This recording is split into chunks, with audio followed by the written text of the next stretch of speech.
Wassail, beautiful people. We're on a very hilly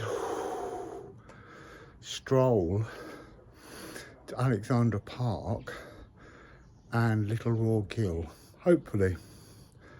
So I've paused here in Coldball Place because we're going to go up these steps, and in this building that goes across the passageway lived the guy who inspired Aleister Crowley.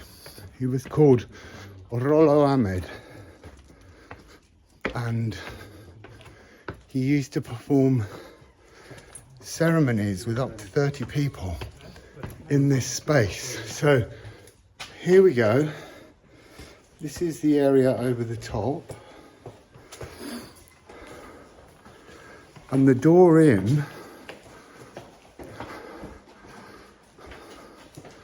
is on this side, and then the passageway goes over and into the rock, which also contains the Smuggler's Caves. More on the house and the card Wickercraft in a moment. So we're now on the West Hill, behind is the East Hill, and Harpsichord House is just down here. So as I said, Rollo Ahmed used to perform, they called it dark magic, rituals there. I'm here to talk about Wickercraft. Look, I bought the cards today. And I'm sitting on a bench that's on a slope and is rolling down the hill almost. It's making sliding ever nearer to Rollo's place. So Rollo inspired Aleister Crowley. So there's a lot of mystical magic that goes on here. So it seemed a perfect place to talk about Wickercraft. So this morning the energy I got with Wickercraft was about this need to be sage, to be wise, to wait, to consider the magic. What is the magic? Well, it's just an energy of love. That's the truth of it. And as you move into that place, and you can see on the card that the vulva is seated with her staff, and she's patiently absorbing the magic in the moment that it wishes to unveil itself. So there's no sense of rushing. That's what I mean about being very sage. It's an energy of allowing wisdom to be the guide to how you materialize that energy of love that transforms into magic or prophecy or knowing. It's a very ancient art, and I really love that card so very, very much. So we're going to stroll on, and I'll talk to you again shortly. So we're walking down St Mary's Terrace, and we're going to talk about ice or ice. Now I'm going to keep glancing across because I seem to recall that Whistler's mother, the artist, lived here or stayed here, so we'll keep an eye open. So this morning the energy of ice or ice was really talking about, well, to begin with, it's interesting. First of all, I always feel it should be the first rune because it's a single stroke, and in terms of making energy, it's got to come from above to below, and that's very much the birthing canal. It is 11, which is a more power number based notion. So this morning the card was talking about how when we're birthed by our mothers, we form a crystallized presence in the world, and that energy has to be transformed during our journeys. So there's something about it looking as though take any rune and strip it back and somehow you can find an east stroke hidden inside it. And that east stroke is kind of willing us to clean up our act in many ways, but not in some kind of fearful, worried way. What beautiful flowers in that garden.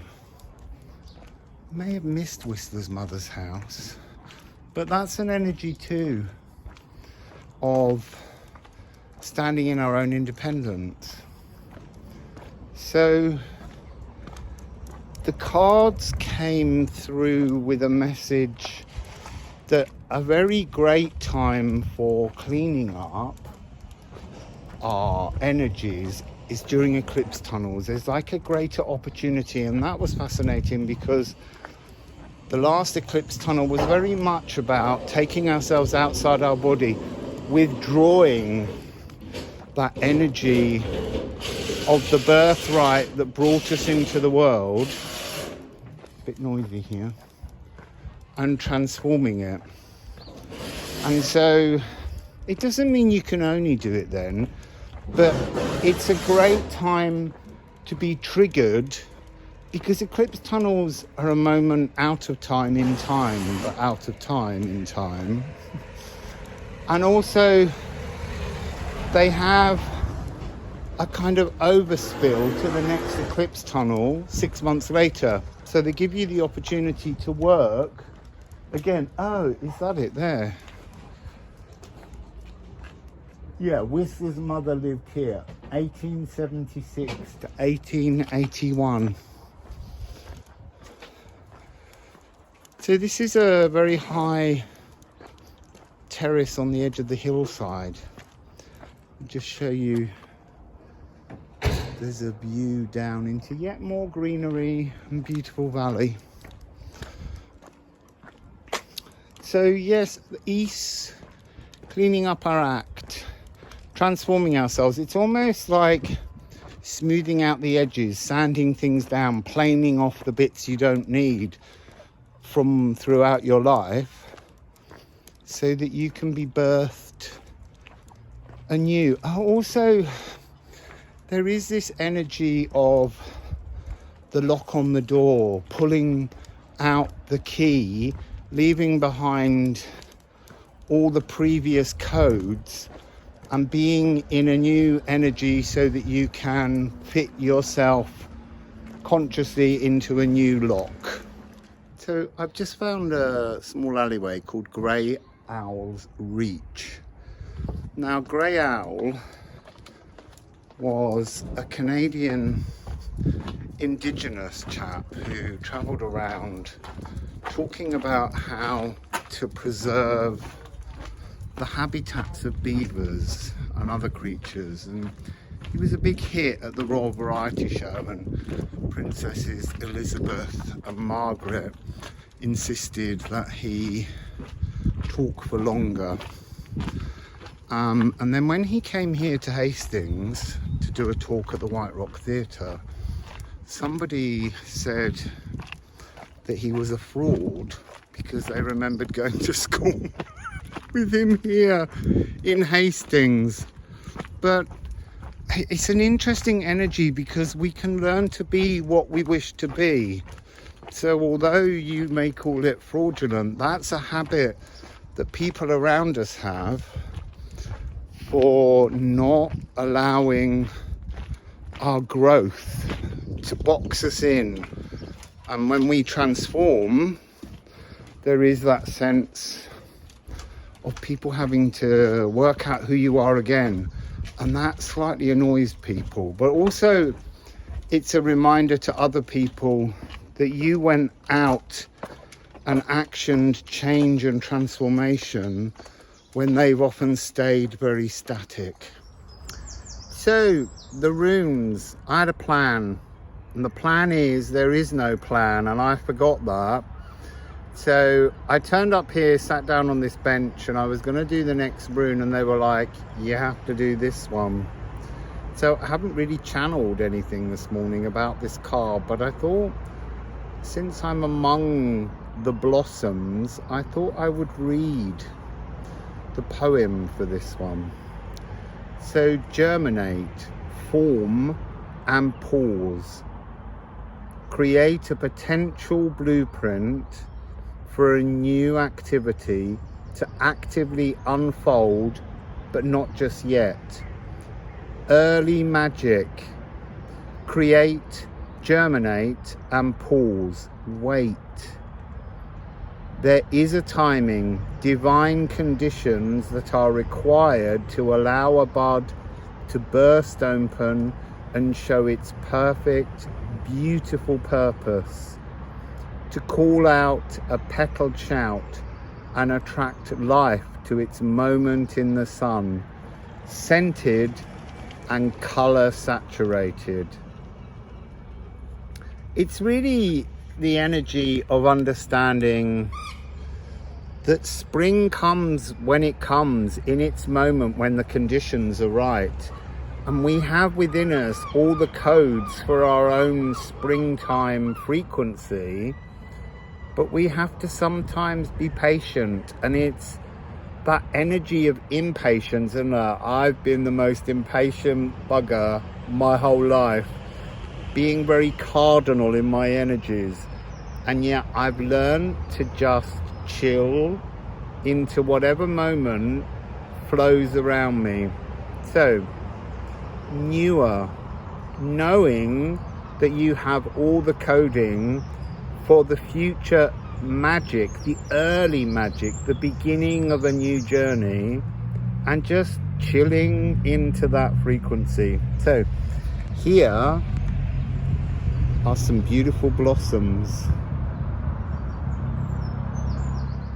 So we're here at the pond with this wonderful sculpted arch, and I've been told to give you a moment, like a little exercise, to look into this pond and its stillness, and what can you scry within the dark green, gently rippling waters that you see before you.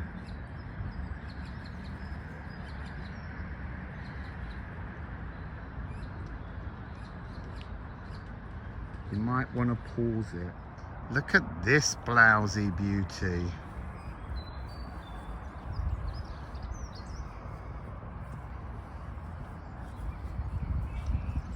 It's so full of flowers. So Alexandra Park has two sections. It has a formal area, and then it has a bit that's much more like the reality of nature with the Gill, where we're going. But it also has the second most diverse collection of tree specimens in the country. So this beautiful tree is a perfect reminder of the energy of leafshade. It has these long dangling vines. Let's go inside. Come on.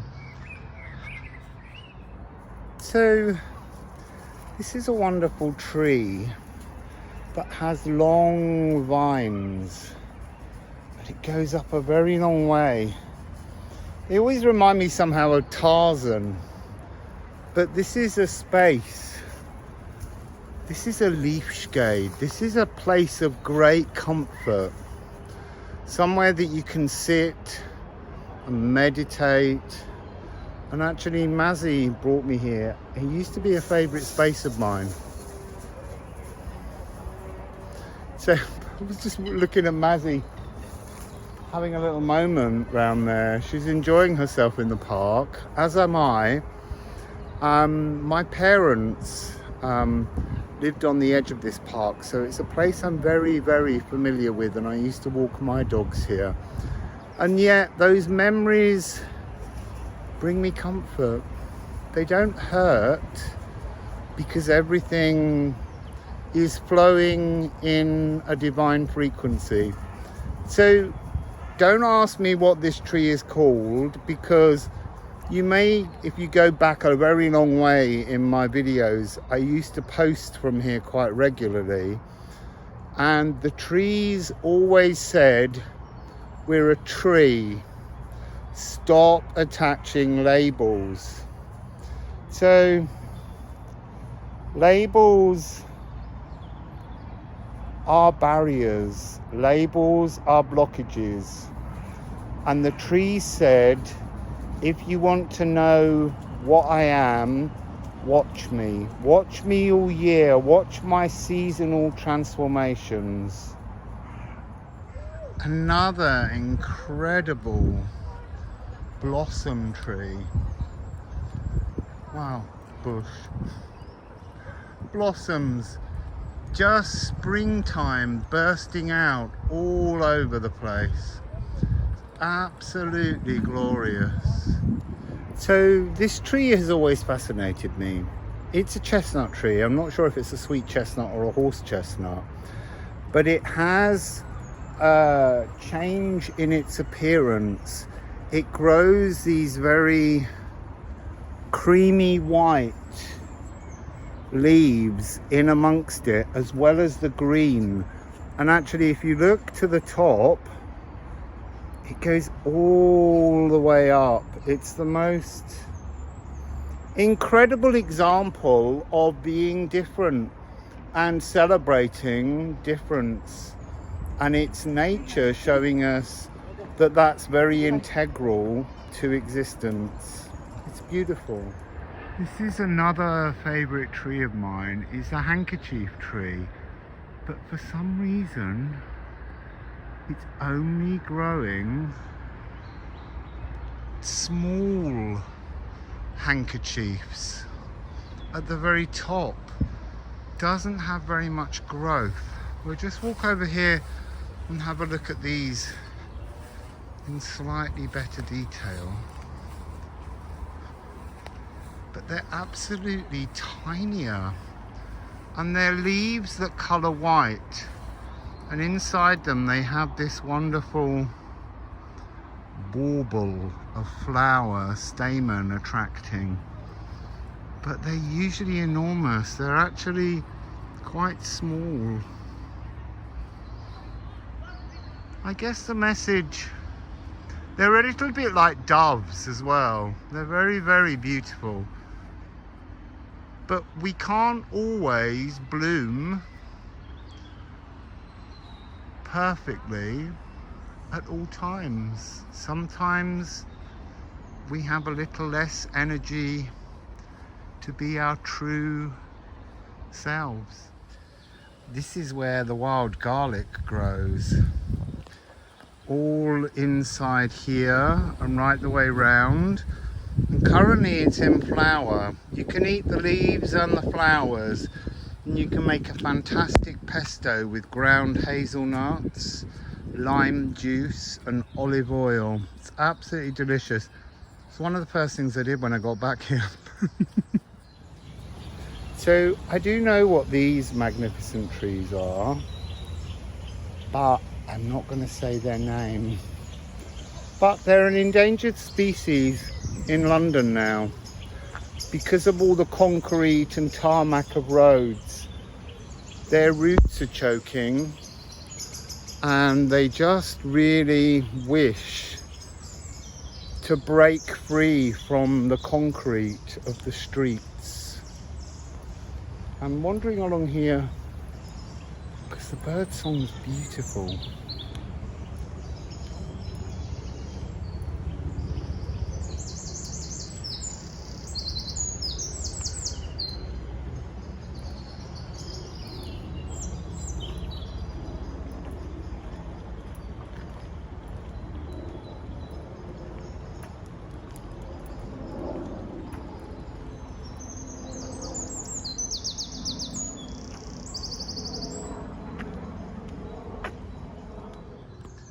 These brush-like plants are very ancient, prehistoric, and they're a protected species, and this little boggy space that they're in has to be kept untouched by dogs so that they don't destroy this magical little habitat of ancient plants.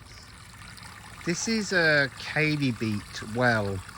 It's a natural spring that comes out of the ground. It's deeply iron rich, and I sometimes drink it. It's believed to contain magical powers, but the water itself smells like rusty nails.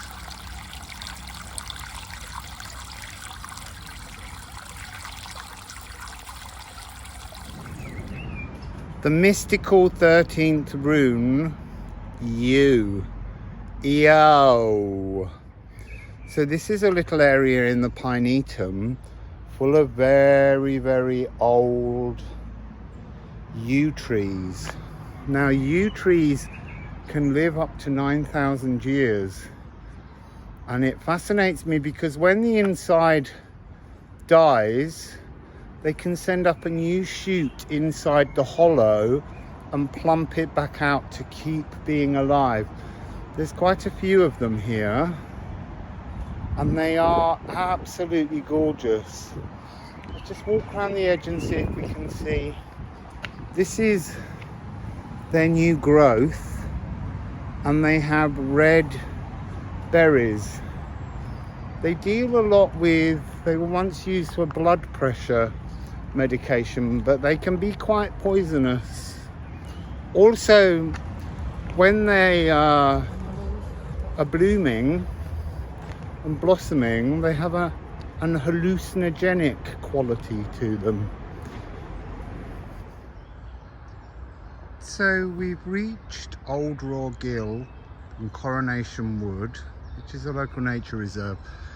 This is where everything becomes very informal, and we're going to enter a gill, a gully, a vale, where water has passed through for generations, cutting slowly lower and lower into the rock to create high walkways all around. There's also a favourite little watering spot here that I always drink from. The birdsong's beautiful.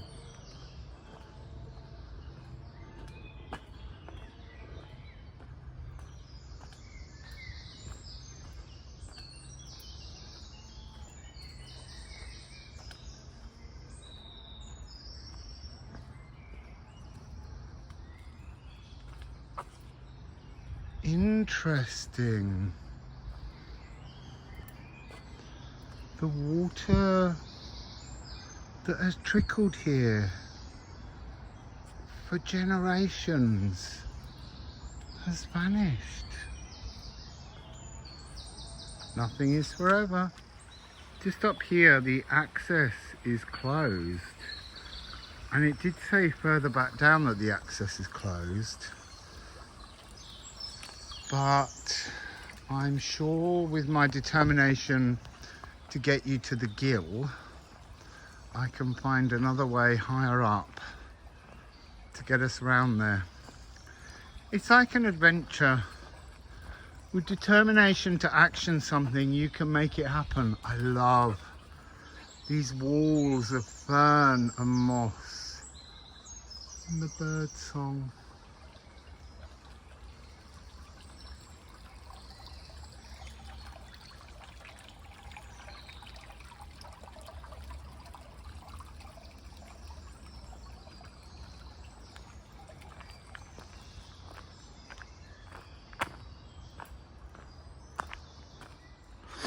More barriers across pathways, but there's always an alternative route to reach your goal.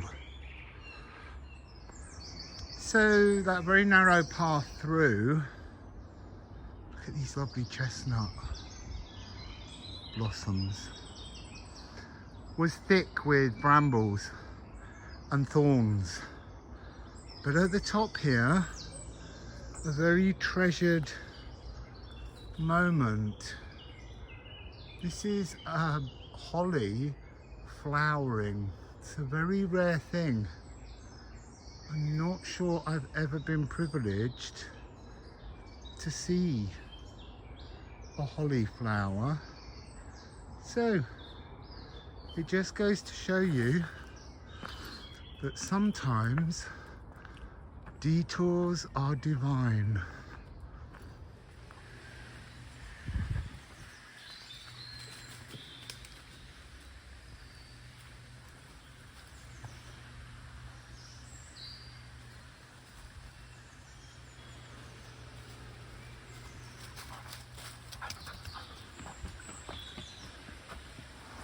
So this is kind of the enchanted part. Now this mini waterfall is running more than I've ever known it to run. So swings and roundabouts with the flow of source water here. We're going to walk along. I just have to watch the mud so I don't slip over. Inappropriate footwear as ever. Now along here, when I first came here many years ago, it was like something in an Arthurian legend. It was so misty and beautiful, and it's the only time that it's presented that misty magic. Now this one, which is a very splendid trickle, used to have a lot more water. I think the water management here leaves a lot to be desired. They're always fiddling with it. So we're heading along the paths along here, over several little bridges, so that we can get to the Gill and see just how much water that has. So I love the way trees that fall are left to rot and they become habitats for insects and funguses. I absolutely love it along here. I'm coming, Mazzy.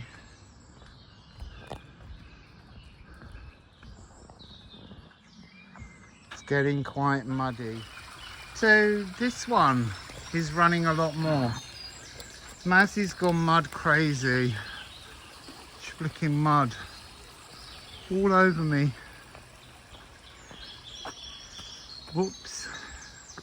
It's a bit wobbly under the ground, underfoot. So, I've reached the destination, the Wickercraft. It's not a massive one, but it's always been very special to me. It's a very magical place. And actually, when I used to walk my dogs here, one of my dogs used to walk high somehow across the top and then would appear at the top of the waterfall. So Wickercraft, a mystical healing. I can hear hugging and thugging, cackling, and such beautiful bird song. So yes, Wickercraft, the mystical healing. Even when you feel deeply lost and everything feels pestilential, there's always the opening opportunity for the cosmic flow of water in the form of love to enter all your cells and to begin a transformative healing. It's a beautiful thing. So just down here, I used to do magic spells, and sometimes you would find fairy stacks that people had built. So this is Little Raw Gill, and there's a larger version that falls from much greater height, but you can't access it. I've never been able to access it.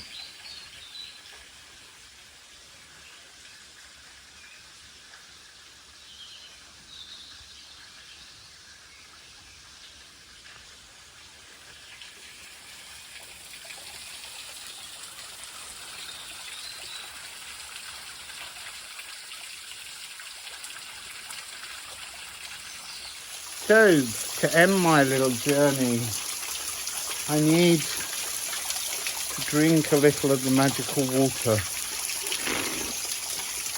Oh, it's so beautiful. It's so pure. It's filtered through layers and layers of clay, Filsham clay, which is a local area.